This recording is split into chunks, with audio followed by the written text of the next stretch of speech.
선지자 이사야가 예언했던 것처럼 광야에 외치는 자의 소리로 주님의 길을 준비하는 세례 요한이 요단강 부근에 와서 회개의 세례를 전파합니다. 아주 강력하게 세례 요한이 말씀을 선포하는데 누가복음 3장 8절 9절을 보면 그러므로 회개에 합당한 열매를 맺고 속으로 아브라함이 우리 조상이라 말하지 말라. 내가 너희에게 이르노니 하나님이 능히 이 돌들로도 아브라함의 자손이 되게 하시리라. 이미 도끼가 나무 뿌리에 놓였으니 좋은 열매 맺지 아니하는 나무마다 찍혀 불에 던져지리라. 이렇게 아주 강력하게 말씀을 선포합니다. 그러자 그곳에 있던 무리들, 또 세리들, 군인들이 반응을 합니다. 그 가운데 무리들의 반응만 보면 누가복음 3장 10절에서 무리가 물어 이르되 그러면 우리가 무엇을 하리까? 자, 이렇게 말을 합니다. 그러면 우리가 무엇을 하리까? 선포되는 말씀을 듣고 올바로 반응하는 모습이죠. 우리가 무엇을 하리까? 그런데 그 당시 대제사장들과 서기관들과 장로들은 어떻게 반응을 했느냐? 이 세례 요한의 메시지를 듣고 어떻게 반응했느냐?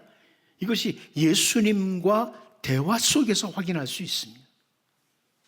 예수님께 대제사장, 서기관, 장로들이 와서 당신 무슨 권위로 이런 일을 합니까?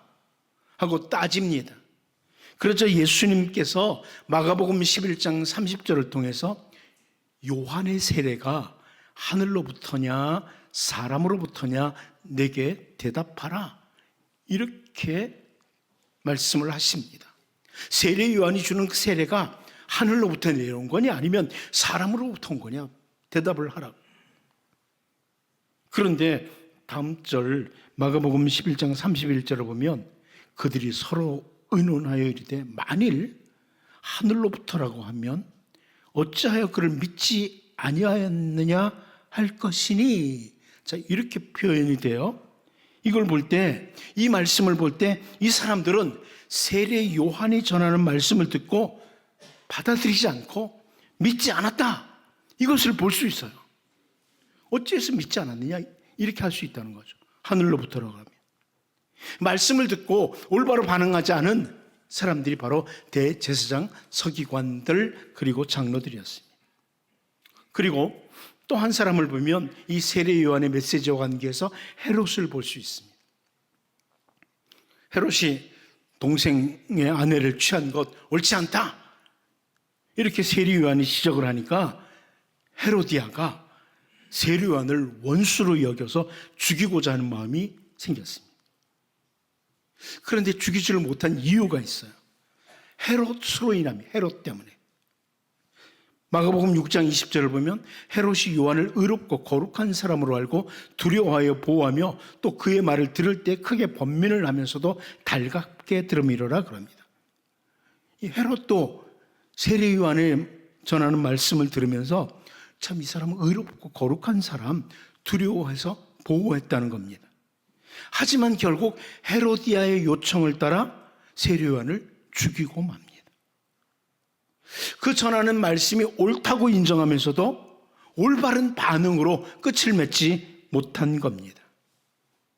예수님께서 행하시는 오병이어 표적을 비롯한 다양한 표적들을 경험하고 또 가버나움 회당에서 가르침을 들었던 사람들이 오늘 본문을 보면 나타내는 반응이 나옵니다. 이제 오늘 본문을 함께 살피면서 말씀을 들은 자들의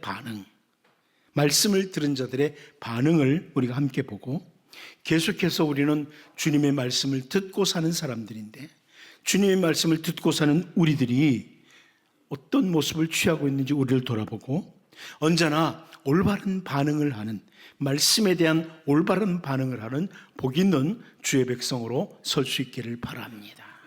첫 번째는 예수님을 떠나는 자입니다. 예수님을 떠나는 자라. 우리 본문 67절을 같이 한번 읽어보겠습니다. 봅니다. 시작. 예수께서 12 제자에게 이르시되 너희도 가려느냐. 현대어 성경으로 보면 이 구절을 그러자 예수께서 12 제자에게 물으셨다. 너희도 내 곁을 떠나려 하느냐. 이렇게 번역을 해 주었습니다. 그동안 자기들의 관점을 따라서 예수님을 따라왔었는데 그 자기들의 생각했던 것과 다른 것, 예수님이 다르네, 이것을 알고 예수님을 떠납니다. 자기들의 생각, 자기들의 관점을 따라서 예수님을 바라보고 따라왔었는데 자기들의 생각과 다르니까 예수님을 떠나갑니다. 성자 하나님이신 주 예수님 앞에 그동안 자기가 가지고 있던 모든 생각들, 잘못된 생각이로구나 하고 내려놓는 것이 아니라 예수님의 생각과 예수님의 말씀보다 자기들의 생각을 더 우위에 놓는 이런 사람들입니다. 저 예수님의 생각보다 내 생각이 더 맞아, 이렇게 놓는 사람들. 오늘 우리들의 생각, 우리들의 주장을 주 예수님의 말씀 앞에 내려놓지 않는다면, 비록 우리의 몸은 예배당에 나와 있다고 할지라도 예수님을 떠난 사람들과 동일한 사람, 비슷한 사람들입니다. 바울 사도는 고린도후서 10장 4절 5절을 통해서 우리의 싸우는 무기는 육신에 속한 것이 아니요 오직 어떤 견고한 진도 무너뜨리는 하나님의 능력이라. 모든 이론을 무너뜨리며 하나님 아는 것을 대적하여 높아진 것을 다 무너뜨리고 모든 생각을 사로잡아 그리스도에게 복종하게 하니, 이렇게 표현을 했습니다. 이 구절 좀 더 이해하기 쉽게 세번역 성경으로 보면요, 싸움에 쓰는 우리의 무기는 육체의 무기가 아니라 하나님 앞에서 견고한 요새라도 무너뜨리는 강력한 무기입니다. 우리는 궤변을 무찌르고 하나님을 아는 지식을 가로막는 모든 교만을 쳐부수고 모든 생각을 사로잡아서 그리스도께 복종시킵니다. 이렇게 번역을 해 주었습니다. 우리의 그동안 가지고 있던 생각들을 다 사로잡아서 그리스도에게 복종한다, 이렇게 말씀을 합니다. 오늘날 교회당에 와서 예배도 드리고 기독교인으로서 봉사도 하고 기도도 한다고 하지만 사실 예수님에게서 떠난 자들, 오늘 본문에 나오는 사람들처럼 사실은 예수님에게서 떠나 있는 자들이 있다는 겁니다. 아무리 성경 말씀, 주님의 말씀이 선포되고 또 선포되어도 자기 주장, 자기 생각을 내려놓지 않고 그리스도에게 복종하지 않는다면 그런 사람은 몸은 교회당에 있어도 예수님을 떠난 자와 동일하다는 겁니다. 여러분, 이스라엘의 첫 번째 왕이었던 사울 왕이 선지자 사무엘에게 사무엘상 15장 15절을 통해서 이렇게 합니다.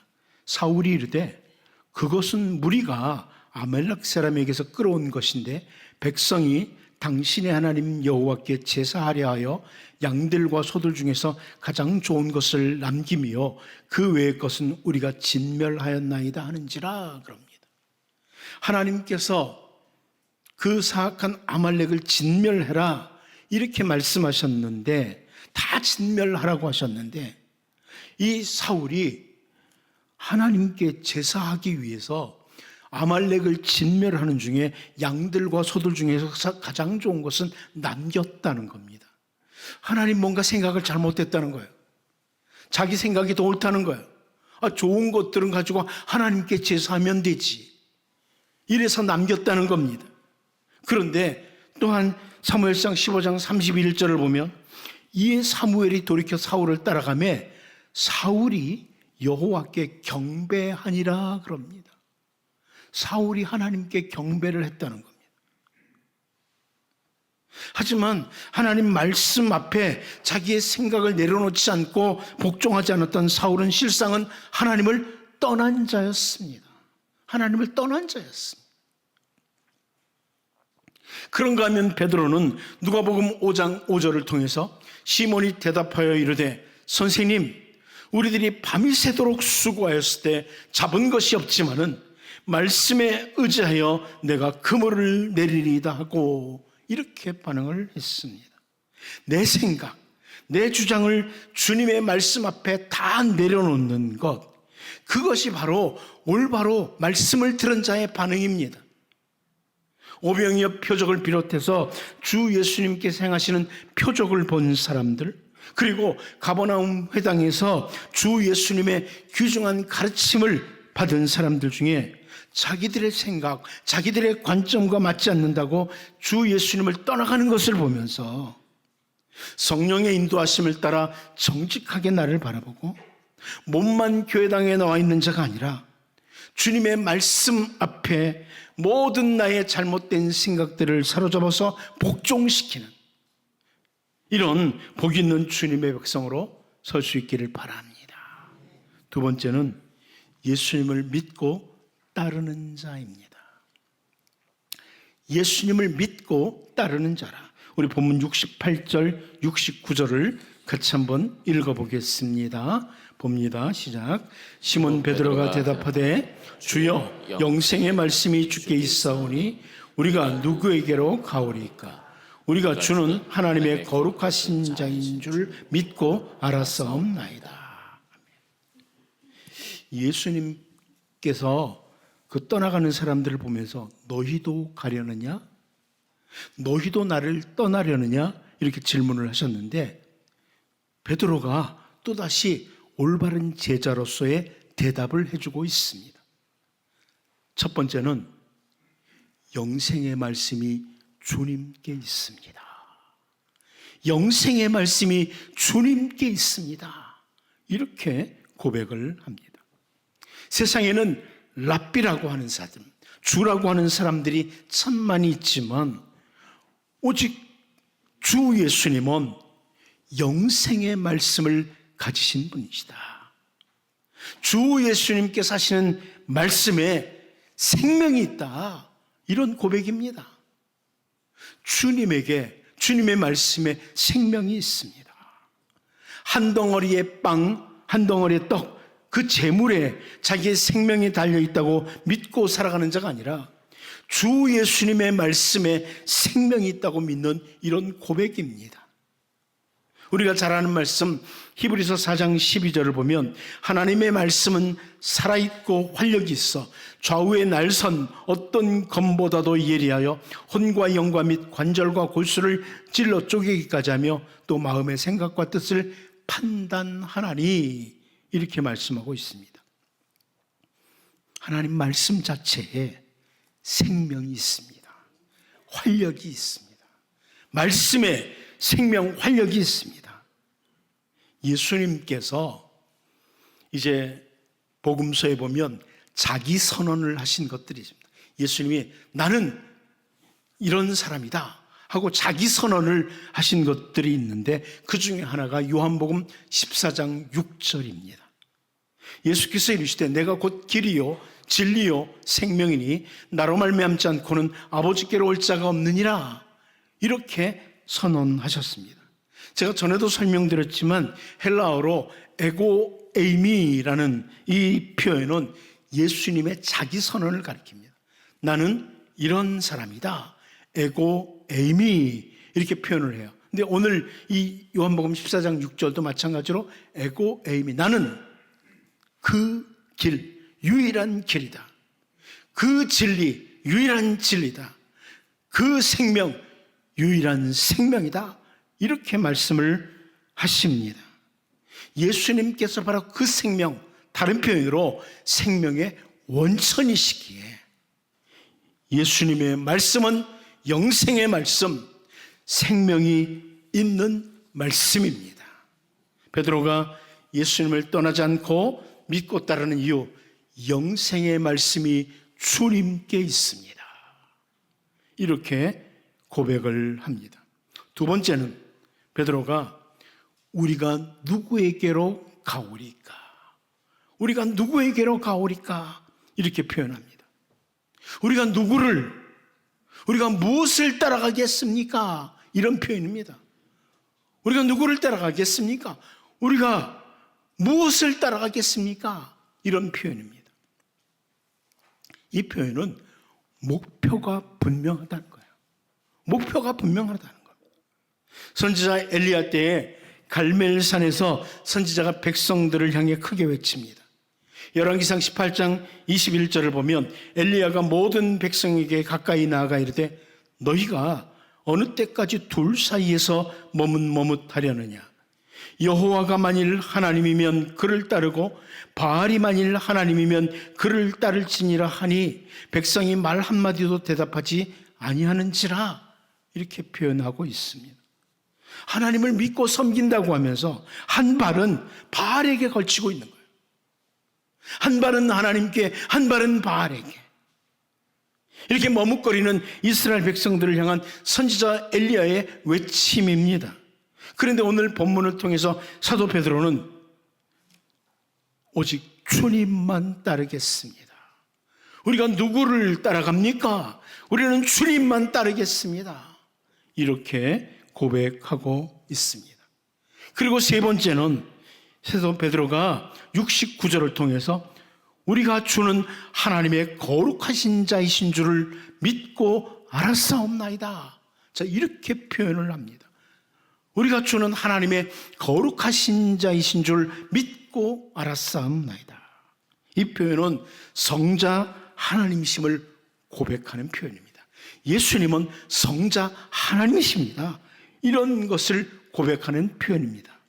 영어 성경 가운데 뉴 인터내셔널 버전에서는 You are the Holy One of God 이렇게 번역을 해주었습니다. 당신은 하나님의 거룩하신 분입니다. 성자 하나님이시라는 고백입니다. 단순히 어떤 능력을 가진 사람으로서 이적을 행하시는 이 정도의 뿐이 아니고 전능하신 성자 하나님으로서 표적도 행하시는 분이라는 것을 믿고 알았다는 겁니다. 그냥 단순한 기적이 아니라 전능하신 성자 하나님으로서 나타내는 표적이십니다. 이런 표현입니다. 자, 이렇게 베드로의 표현 속에서 우리는 세 가지를 봅니다.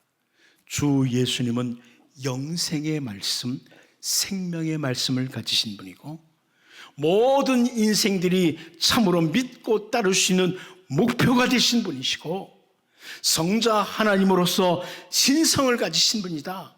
이렇게 고백하는 걸 보면서 우리가 언제나 예수님을 믿고 따르는 자들로서 이 믿음과 함께 이 목표와 함께 예수님의 참 제자로 살아가는 은혜가 있기를 바랍니다. 마지막 한 가지 더 봅니다. 예수님을 파는 자가 있습니다. 말씀을 듣고 나타나는 반응 가운데 예수님을 파는 자가 있습니다. 우리 본문 70절, 71절을 같이 보겠습니다. 봅니다. 시작. 예수께서 대답하시되 내가 너희 12를 택하지 아니하였느냐? 그러나 너희 중에 한 사람은 마귀니라 하시니 이 말씀은 가룟 시몬의 아들 유다를 가리키심이라. 그는 12 중에 하나로 예수를 팔자러라. 아멘. 예수님께서 12명의 제자들을 부르실 때 부심을 받았던 사람 가운데 한 사람이 바로 이 가룟 유다입니다.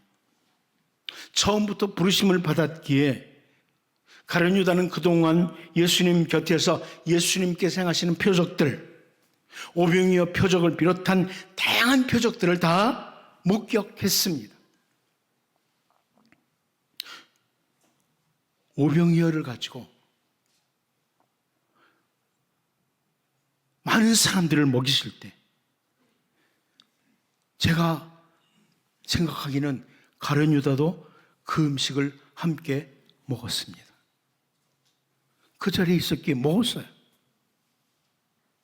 그리고 산상보훈을 비롯해서 권위 있는 가르침으로 말씀을 가르치실 때 가룟 유다 역시 다 들었습니다. 그런데 이 유다는 예수님을 떠나는 자 정도가 아니라 자기의 욕심, 자기의 이익을 추구하기 위해서 예수님을 파는 자가 된 겁니다. 파는 자.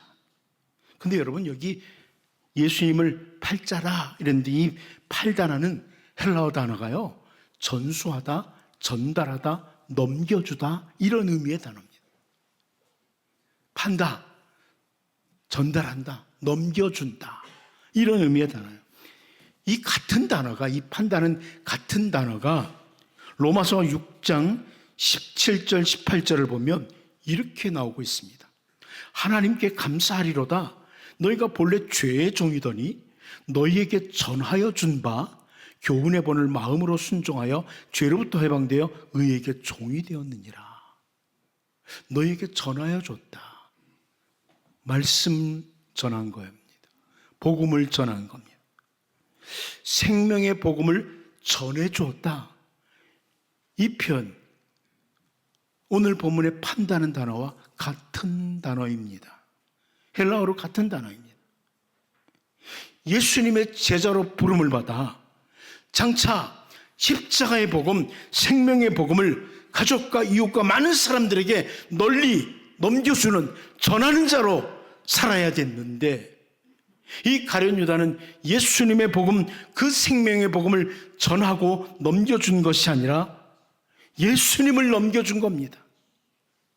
복음을 넘겨주는 자가 아니라 예수님을 넘겨주는 자가 된 겁니다. 당시 대제사장들과 서기관들에게 돈을 받고 예수님을 넘겨준 겁니다. 세상에 정말 무가치한 것, 별것 아닌 것을 얻기 위해서 예수님을 넘긴 사람, 어찌 가룟 유다뿐이겠습니까? 어찌 가룟 유다뿐이겠습니까? 세상에 사는 동안에 일시적이고 무가치한 것들, 정말 아무것도 아닌 것들을 얻기 위해 예수님을 넘기는 자들이 인류 역사상 끊임없이 있었습니다. 아무것도 아닌 것을 얻기 위해 예수님을 넘기는 자들, 정말 소중한 것이 무엇인지를 놓친 자들 말입니다.